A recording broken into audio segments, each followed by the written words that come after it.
it is a great place to live. The neighbors in Alpine usually welcome newcomers with cookies. Or bread. Lots of homemade bread. It's the type of neighborhood with manicured lawns. Just weeding them out. And a place where kids can play. But Marlene Arnold doesn't really feel comfortable with who's moving in next door. I wouldn't feel as safe, no.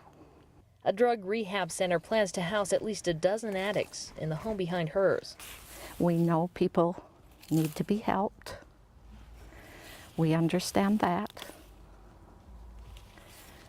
But it's just too big a thing. It's just too much.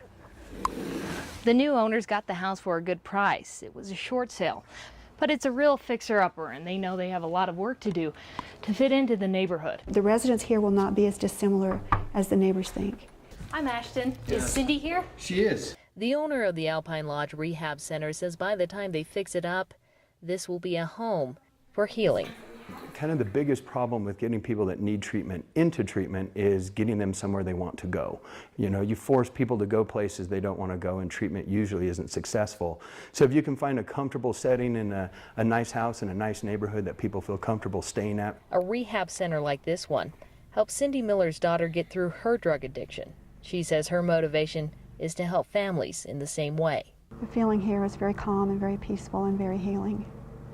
You know, the word rehab means to rehabilitate someone because of a medical problem. This is a place where people can be rehabbed.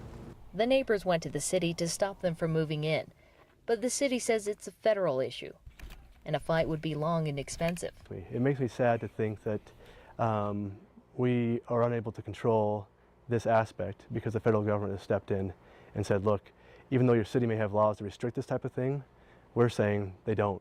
They've talked to their congressman and even considered buying the house out from under them. But now Nick Zerker isn't really sure what to do for his family, except build a better fence. It's the unknown that is really scary. Ashton, Goodell, Fox 13 News, Utah.